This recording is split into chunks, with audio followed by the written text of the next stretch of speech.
आज की कहानी एक रईस बिजनेसमैन के बिगड़े हुए बेटे की है, जिसकी शरारतें शहर में बहुत ही मशहूर थीं। उसे खुद भी ये याद नहीं रहता कि अब तक कितनी लड़कियों के साथ उसका रिश्ता बन चुका है। वो जहां भी जाता है कोई ना कोई पहचान वाली मिल ही जाती है। लेकिन फिर उसकी जिंदगी में एक खूबसूरत डॉक्टर आती है, जिसे देखते ही वो उसके प्यार में पागल हो जाता है और उसे पाने के लिए अपनी ऐशो आराम की जिंदगी छोड़कर ऐसी ऐसी हरकतें करता है जो देखेंगे हम आज की इस पूरी कहानी में। SR presenting. तो कहानी की शुरुआत में हमें एक बड़ा टमेटो फार्म दिखाया जाता है, जहां हमारे मेन कैरेक्टर के डैड, जो इस फार्म के मालिक हैं, वो कुछ लोगों को फार्म घुमा रहे होते हैं। बात करते हुए वो जैसे ही एक दरवाजा खोलते हैं, अंदर उनके बेटे का दोस्त किसी के साथ इतना ज्यादा क्लोज मोड में था कि डैडी जी खुद कंफ्यूज हो जाते हैं कि दरवाजा बंद करें या आंखें। इसके बाद कहानी 1 महीने पीछे चली जाती है, जहां हम इस फार्म के मालिक के साहबजादे टैटू को देखते हैं। दोपहर करीब 1 बजे उसके डैड के हेलीकॉप्टर की तेज आवाज से उसकी नींद खुलती है। मतलब साफ है कि ये लड़का सुबह से नहीं बल्कि दोपहर से दिन शुरू करता है। बेड पर उसके साथ एक रैंडम लड़की सो रही थी, पर टैटू को किसी भी तरह का कमिटमेंट बिल्कुल पसंद नहीं। इसलिए लड़की उठने से पहले वो कमरे से चुपचाप निकल लेता है, नीचे जाकर अपने डैड के साथ ब्रेकफास्ट करने लगता है और मेड से कहता है कि मेरे कमरे में एक लड़की है, प्लीज अपने बेटे से कहकर उसे बाहर करवा दो। मेड के बेटे का नाम इगोर होता है, जो टैटू का बचपन का दोस्त भी है। वो जाकर उस लड़की को बड़े जेंटल तरीके से कहता है, तुम्हें अब चलना चाहिए। अब दूसरी तरफ हम पाउला नाम की एक लड़की को देखते हैं, जो डॉक्टर बनना चाहती है और फिलहाल वो एक हॉस्पिटल में डॉक्टरी की ट्रेनिंग कर रही है। इसके बाद हॉस्पिटल का सीन देखते हैं, जहां पाउला अपने सीनियर डॉक्टर के साथ पेशेंट्स देख रही थी। तभी उसकी फ्रेंड्स उसे याद दिलाती हैं कि उन्हें एक बड़े फेस्टिवल में जाना है और आज ही निकलना होगा। लेकिन डॉक्टर पाउला को थोड़ी देर बाद निकलने के लिए कहता है, क्योंकि एक छोटा सा ऑपरेशन बाकी था। ये सुनकर पाउला रुक जाती है। फिर ऑपरेशन के बाद वही डॉक्टर उसके साथ थोड़ा अनकंफर्टेबल तरीके से बिहेव करता है। पाउला कुछ कहती तो नहीं, पर उसे गुस्सा आता है। वहीं उसकी फ्रेंड्स फेस्टिवल के लिए निकल रही होती हैं और पाउला लास्ट मोमेंट पर जाकर उनके साथ शामिल होती है। इधर टैटू अपनी लग्जरी लाइफ एंजॉय कर रहा था। आज उसका बर्थडे है और वो अपने दोस्त इगोर के साथ बहुत मस्ती करता है। दोनों हॉर्स राइडिंग करते हैं, लेकिन उसके बर्थडे की पहली डिमांड थी रेंज रोवर, जो कहते ही उसे टेस्ट ड्राइव के लिए मिल जाती है। इस खुशी में वो इतनी तेज कार चलाता है कि एक बस को ओवरटेक कर जाता है। उसी बस से पाउला और उसकी फ्रेंड्स फेस्टिवल के लिए जा रहे थे, लेकिन टैटू की तेज ड्राइविंग की वजह से पुलिस उन्हें रोक लेती है।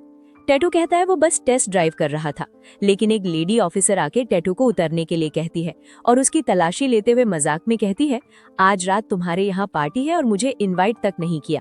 असल में दोनों पहले से एक दूसरे को जानते हैं, और वो भी बहुत अच्छे से। अब टैटू भी बेचारा क्या करता, अक्सर ज्यादातर लड़कियां उसे देखते ही पिघल जाती हैं। टैटू मुस्कुराकर कहता है, तुम ऑलरेडी इनवाइटेड हो। फिर वो अपने डैड से जाकर मिलता है और बर्थडे के लिए ये कार गिफ्ट में मांगता है, लेकिन डैड साफ कह देते हैं कि ये कार तुम्हें अभी नहीं मिल सकती, क्योंकि मैं चाहता हूँ तुम अपनी फेवरेट कार अपनी ही कमाई से खरीदो, जिसके लिए तुम्हें हमारी कंपनी ज्वाइन करनी पड़ेगी। टैटू को ये सब बोरिंग लगता है, लेकिन डैड फिर भी उसे ऑफिस टूर के लिए अपनी असिस्टेंट मोनिक के साथ भेजते हैं। मोनिक उसे पूरी कंपनी दिखाने लगती है, लेकिन टैटू बिल्कुल सीरियस नहीं था, जिससे मोनिक को बहुत बुरा लगता है। ये देखकर टैटू उसे खुश करने के लिए कहता है, आज रात हमारे यहाँ पार्टी है, तुम भी आओ, बहुत अच्छा लगेगा। इसके बाद रात को पार्टी शुरू होती है, और ये पार्टी दरअसल उसी फेस्टिवल का हिस्सा होती है जहाँ पाउला और उसकी फ्रेंड्स भी पहुंच चुकी थी। ये टोमेटिना फेस्टिवल है और यहाँ सारे टोमेटो टैटू के डैड के फार्म से आने वाले हैं। इधर टैटू पार्टी में एंजॉय कर रहा था, तभी इगोर आकर उससे कुछ बात करने के लिए बुलाता है। वो बताता है कि उसे एक लड़की पसंद है और वो पार्टी में आई है। फिर जब वो लड़की के पास जाते हैं तो इगोर को छोड़कर वो लड़की टैटू को देखकर पिघल जाती है। वो मुस्कुराकर कहती है, मुझे पता है तुमने मुझे यहाँ क्यों बुलाया है, और अचानक टैटू को किस करने लगती है। टैटू उसे तुरंत रोक देता है और इगोर के पास जाता है। इगोर गुस्से में कहता है कि हमेशा तुम्हारे पैसों की वजह से लड़कियां तुम्हारे पीछे रहती हैं। कौन तुम्हें सच में पसंद करता है ये पहचानना बहुत मुश्किल है। ये सुनकर टैटू नॉर्मल दिखने के लिए अपनी जैकेट उतार देता है। अब फेस्टिवल शुरू होता है और चारों तरफ लोग एक दूसरे पर टमाटर फेंकने शुरू कर देते हैं। मजे मस्ती के बीच एक टमाटर जाकर पाउला को लग जाता है, और वो फेंकने वाला कोई और नहीं, टैटू होता है। उसी दौरान कुछ लड़के आकर पाउला और उसकी फ्रेंड से बदतमीजी करने लगते हैं। ये देखकर टैटू उन्हें रोकने की कोशिश करता है, पर वो लड़के उसे मारकर गिरा देते हैं, जिससे उसकी नाक पर चोट आ जाती है। पाउला उसे उठाती है और उसकी नाक ठीक करने के लिए इस पार्टी से थोड़ी दूर ले जाती है। टैटू डर रहा था कि शायद उसकी नाक टूट गई है, तो पाउला कहती है कि डरो मत, मैं डॉक्टर हूँ। उसकी नाक डिसलोकेट हो गई थी, जिसे पाउला ठीक कर देती है, लेकिन उसे दर्द हो रहा था। पाउला कहती है, अगर चाहो तो मैं तुम्हें घर छोड़ सकती हूँ, पर तुम कहाँ रहते हो? पाउला को नहीं पता कि वो कौन है, और तभी टेटो को इगोर की बात याद आती है कि लोग उसे सिर्फ अमीरी की वजह से पसंद करते हैं। इसलिए वो पहचान छुपाने के लिए कहता है, मैं यहीं पास के फार्म में रहता हूँ। तो पाउला उसे छोड़ने जाती है। पाउला की केयरिंग देखकर टेटो को बहुत अच्छा लगता है, और बातों बातों में उसे पता चलता है कि पाउला रियो में ही रहती है। वो हिम्मत करके पूछ लेता है कि हॉर्स राइडिंग करने चलोगी? पाउला हंसकर कहती है, अब रात में कहाँ जाएंगे, तुम्हें रेस्ट करने की जरूरत है। तभी एक मोमेंट पर टेटो उसे किस करने की कोशिश करता है, लेकिन पाउला हंसते हुए पीछे हट जाती है। इसके बाद वो खुद का ख्याल रखने के लिए कहकर चली जाती है, और यहीं से टेटो के दिल में पहली बार सच्चे प्यार का एहसास होता है। दोनों की कहानी एक नए मोड़ की तरफ बढ़ने वाली होती है। पूरी रात यही सब सोचते हुए टेटो जब अगली सुबह उठता है तो देखता है उसके डैड खुद उसके लिए वो कार लेकर आए हैं। वो सीधे पॉइंट पर आते हैं कि अब टाइम आ गया है, तुम्हें हमारी कंपनी में काम करना ही पड़ेगा। टेटो कहता है कि मैं बहुत खुश हूँ और कंपनी में काम भी करूंगा, लेकिन आपके बेटे होने की वजह से नहीं, बल्कि सबकी तरह कंपटीशन से जॉब पाना चाहता हूँ। फिर वो रियो में होने वाले इंटर्नशिप प्रोग्राम की बात करता है, जहाँ कंपनी ज्वाइनिंग का कंपटीशन होने वाला था। डैड भी ये सुनकर बहुत खुश होते हैं कि ये तो बहुत अच्छी बात है। इसके बाद टेटो इगोर के पास जाता है और कहता है, तुम हमेशा से रियो जाना चाहते थे, अब मैं भी जा रहा हूँ, लेकिन एक प्लान है। हम दोनों अपनी पहचान बदल लेंगे, मैं बनूंगा इगोर और तुम बनोगे टेटो। फिर हम दोनों उस इंटर्नशिप में पार्टिसिपेट करेंगे। ये सुनते ही इगोर तैयार हो जाता है। इसके बाद दोनों रियो पहुंचते हैं, जहां टेटो सबसे पहले पाउला के बारे में पता करता है, और वो असल में पाउला के लिए ही आया था। उसे पता चलता है कि वो एक पार्टी में आने वाली है, तो वहां एंट्री लेने के लिए वो खुद को सफाई कर्मी बताकर अंदर एंट्री लेता है। लेकिन अंदर जाते ही उसके पास एक लड़की आती है, जिसके साथ पहले कभी उसका कनेक्शन था। टेटो उसे पहचान ही नहीं पाता, क्योंकि उसे खुद भी नहीं पता कि उसकी जिंदगी में अब तक कितनी लड़कियां आ चुकी हैं। तभी हम पाउला को देखते हैं, जिसके पास वो डॉक्टर आता है और दोबारा अनकंफर्टेबल बातें शुरू कर देता है। वो बस किसी तरह पाउला को अपने कमरे तक ले जाना चाहता है, जिससे पाउला बहुत डिस्टर्ब हो जाती है। लेकिन तभी उसकी नज़र टेटो पर जाती है, जिसे देखकर वो हैरान भी होती है और खुश भी। वो पूछती है, तुम यहाँ कैसे? टेटो उसके पास जाकर रोमांटिक अंदाज में कहता है, मैं अपने सपनों का पीछा करते करते यहाँ तक आ गया हूँ। पाउला उसके नाक के बारे में पूछ ही रही थी कि तभी वही डॉक्टर आ जाता है और उसे जबरदस्ती ले जाने लगता है। पाउला झटके से हाथ छुड़ाती है और उसे चिढ़ाते हुए आकर टेटो को किस कर लेती है। डॉक्टर का चेहरा देखने लायक होता है, और टेटो खुद समझ नहीं पाता कि ये सब इतना जल्दी कैसे हो गया। इसके बाद दोनों बीच पर जाते हैं। टेटो पहली बार अपने दिल में सच्चे प्यार को महसूस करता है, और पाउला का साथ पाकर वो बहुत खुश होता है। वो उसे अपनी इंटर्नशिप के बारे में बताता है, और पाउला भी उसकी बातें सुनती जा रही थी, पर टेटो अभी तक अपनी पहचान नहीं बताता। इसी बीच वो धीरे से करीब होकर किस करने की कोशिश करता है, जिससे पाउला को थोड़ा अनकंफर्टेबल तो लगता है, पर वो बुरा नहीं मानती और कुछ काम है कहकर चली जाती है। अगले दिन इंटर्नशिप की शुरुआत होती है। वहाँ मोनिक भी होती है, लेकिन इस बार वो बहुत गुस्से में है, क्योंकि किसी वजह से उसे कंपनी से निकाल दिया गया था। फिर सब इंटर्न्स को बॉस से मिलवाया जाता है, और बॉस का नाम सेलियो होता है। अब असली कंफ्यूजन शुरू होता है। सब लोग समझते हैं कि इगोर ही टेटो है, यानी सीईओ का बेटा। इसलिए सब इगोर को अटेंशन देते हैं और उसे खास ट्रीटमेंट मिलने लगता है। बॉस की असिस्टेंट अलाना कुछ ज्यादा ही इगोर के करीब रहने की कोशिश करती है, और असली टेटो को कॉफी बनाने की ड्यूटी दी जाती है। लेकिन जब टेटो कॉफी बनाता है तो वो किसी एक्सपेरिमेंट से कम नहीं लगती। फिर उसे डॉक्यूमेंट स्कैन करने को कहा जाता है, तो वहां भी गड़बड़ कर देता है। पूरा दिन उसके लिए स्ट्रगल बन जाता है। आखिरकार वो मदद के लिए मोनिक के पास जाता है और कहता है, ये जॉब मेरे लिए बहुत इंपॉर्टेंट है, प्लीज मेरा हेल्प कर दो। लेकिन मोनिक मना कर देती है, क्योंकि उसकी बहन बीमार है और उसे डॉक्टर की जरूरत है। ऊपर से उसकी जॉब भी चली गई है और वो बहुत टेंशन में है। ये सुनकर टेटो सीधे हॉस्पिटल जाता है और पाउला को घर में ले जाकर मोनिक की बहन का चेकअप करवाता है। पाउला को पता चलता है कि पाउला अभी डॉक्टर नहीं बनी है, तो वो गुस्सा हो जाती है। टेटो उसे शांत करता है कि समझो वो डॉक्टर बन चुकी है और भरोसा रखो, तुम्हारी बहन को कुछ नहीं होगा। फिर उसे थोड़ी लालच देते हुए कहता है, अगर मुझे ये जॉब मिल गई तो मेरी कार तुम्हारी। ये सुनकर मोनिक उसे ट्रेनिंग देने को मान जाती है। इसके बाद टेटो पाउला को छोड़ने जाता है और पूछता है, क्या शाम को हम कहीं घूमने चले? पाउला कहती है अभी उसे कुछ काम है, लेकिन जब फ्री होगी तो वो खुद उसे बुला लेगी। फिर अगले दिन से मोनिक उसे काम सिखाने लगती है।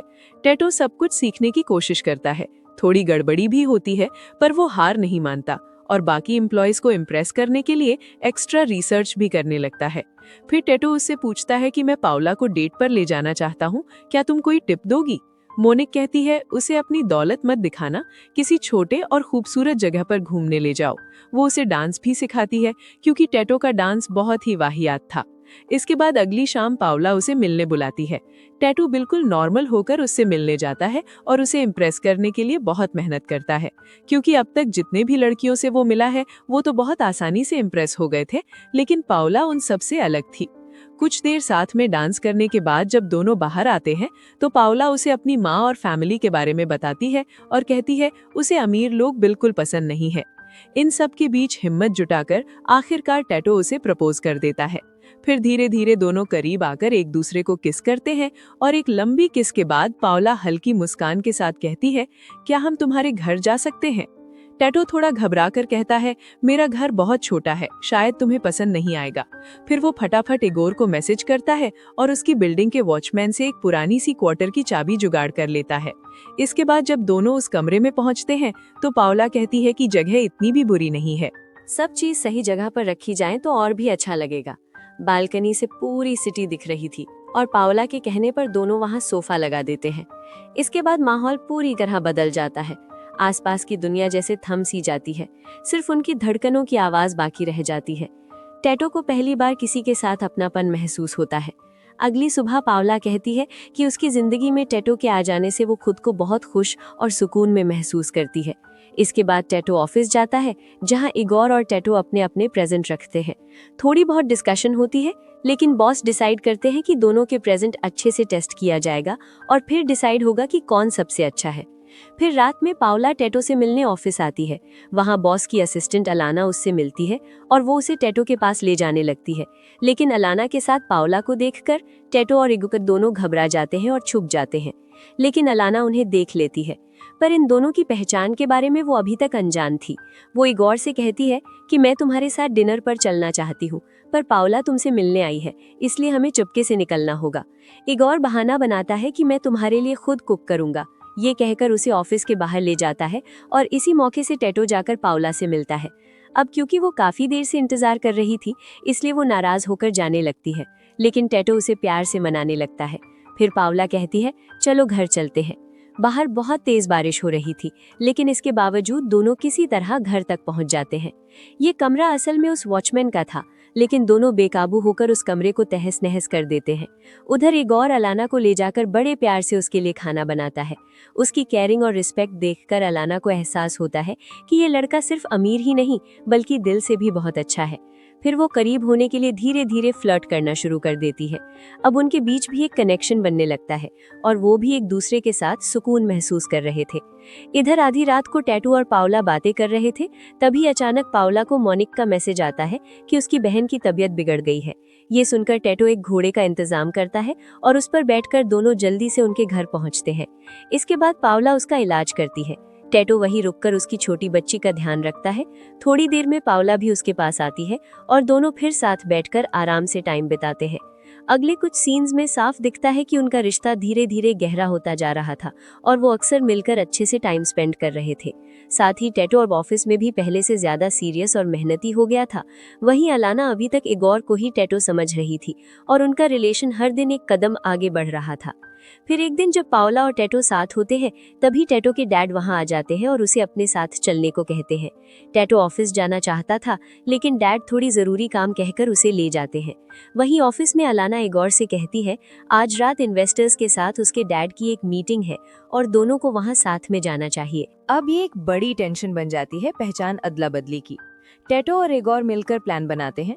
असली इन्वेस्टर मीटिंग में टेटो जाएगा और अलाना के लिए एक फेक मीटिंग अरेंज की जाएगी जहां इगोर जाएगा, जिसके बाद दोनों अपने अपने रोल में निकल पड़ते हैं और दो अलग अलग जगह पर मीटिंग शुरू होती है।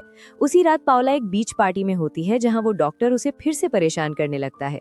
इससे परेशान होकर वो टेटो को बुलाती है। टेटो मैसेज देखकर थोड़ी देर में आ रहा हूँ कहकर मीटिंग से निकलता है और जल्द से जल्द बीच पार्टी में पहुंच जाता है।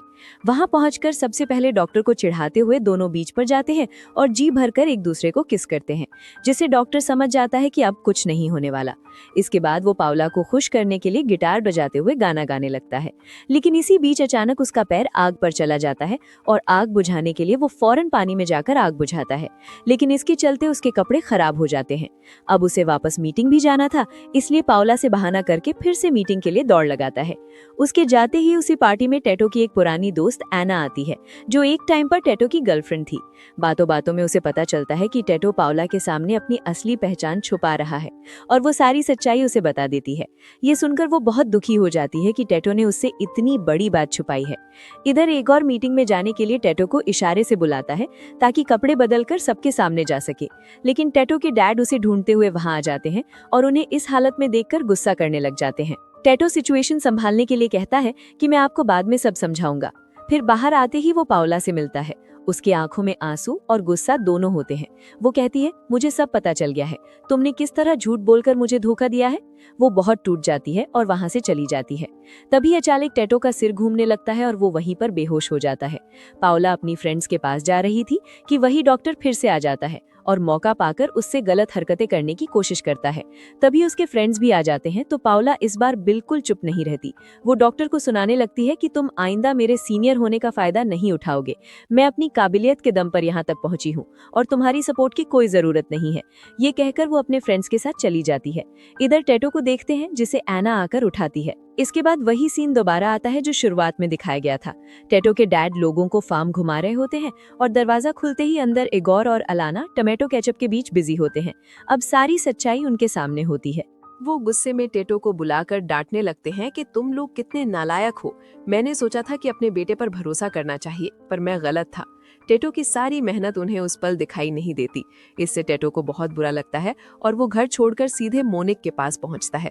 कुछ दिन बाद वो पाउला के पास जाता है और उसे सब कुछ समझाने की कोशिश करता है, लेकिन पाउला कुछ भी सुनने को तैयार नहीं होती। वो कहती है कि मैं अमेज़न के पास एक छोटी सी शहर में जा रही हूँ, वहाँ अपनी ट्रेनिंग कंप्लीट करूंगी। ये सुनकर टेटो बहुत उदास हो जाता है और उसे गुड लक बोलकर जाने देता है। अब कंपटीशन का रिजल्ट आने वाला होता है। डैड से कहा जाता है कि इस कंपटीशन में आपका बेटा भी है, लेकिन एक और लड़का है जिसने बहुत ईमानदारी और मेहनत से काम किया था। डैड कहते हैं जो सबसे बेस्ट है उसी को जॉब मिलनी चाहिए। अब इस रिजल्ट में पहचान अदला बदली की सच्चाई भी सामने आने वाली थी। अलाना अब तक ईगोर को ही टेटो समझ रही थी और वो बहुत खुश थी, लेकिन फिर जैसे ही नाम अनाउंस होता है तो टेटो और ईगोर दोनों खड़े हो जाते हैं। पर टेटो ईगोर को स्टेज पर जाने के लिए कहता है, तो वो हिचकिचाते हुए स्टेज पर जाता है और सबसे कह देता है कि वो टेटो नहीं है। लेकिन फिर टेटो जाकर कहता है कि मैं ये पोजीशन डिजर्व नहीं करता, मैंने ये सब कुछ मोनिक से सीखा है और वही ये पोस्ट डिजर्व करती है। सब लोग कंफ्यूज हो जाते हैं कि ये सब क्या हो रहा है। टेटो और ईगोर बाहर चले जाते हैं तो मोनिक और अलाना भी उनके पीछे जाते हैं। अलाना ईगोर से कहती है कि तुम शायद सच्चाई का सामना करने से डर रहे थे, लेकिन तुम जिस तरह मुझे समझते हो और रिस्पेक्ट देते हो मुझे वही चाहिए और मैं तुम्हारे साथ ही रहना चाहती हूँ। इधर टेटो के पोजीशन एक्सेप्ट ना करने से मोनिक परेशान थी। वो कहती है तुम बस अपना शर्त वाला वादा पूरा करो और मुझे कार की चाबी दो। तभी टेटो कहता है मेरे पास एक आइडिया है, हम इस कार के पैसों से एक नया बिजनेस शुरू करेंगे और उसे प्रॉफिटेबल बनाएंगे। फिर हम 1 साल बाद का सीन देखते हैं जहां वो मिलकर टोमेटो की एक सक्सेसफुल बिजनेस खड़ा कर चुके थे। आज टेटो का बर्थडे होता है और उसके डैड को उस पर बहुत प्राउड होता है। थोड़ी देर बाद पाउला भी वहां आ जाती है। उसने दूर रहकर भी देखा कि टेटो ने अपनी जिंदगी कैसे बदली, लेकिन सच्चाई ये थी कि वो टेटो के बिना रह नहीं पा रही थी। टेटो कहता है आज मैं जो भी हूँ तुम्हारी वजह से हूँ, जब तुम्हें पाना चाहा तभी जाकर मैंने खुद को भी पहचाना। इसके बाद दोनों बातें करते हुए छत पर जाते हैं। अब पाउला पुरानी बातों को भूलकर एक नई शुरुआत करना चाहती है और कहती है अब मैं तुमसे कभी दूर नहीं जाऊंगी। टेटो भी मान जाता है और इतने दिन दूर रहने के बाद आखिरकार दोनों फिर से एक हो जाते हैं। और इसी के साथ इस कहानी का पहला पार्ट यहीं पर खत्म हो जाता है। तो दोस्तों इस कहानी का एक सेकंड पार्ट भी है जहां टेटो और पाउला की कहानी को कंटिन्यू किया गया है। अगर आप सेकंड पार्ट देखना चाहते हैं तो कमेंट बॉक्स को लाल रंग के हार्ट से भर दो, जिससे हमें पता चल जाएगा कि आप सेकंड पार्ट के लिए बहुत ही एक्साइटेड हो। उम्मीद करती हूँ कहानी आपको बहुत पसंद आई होगी।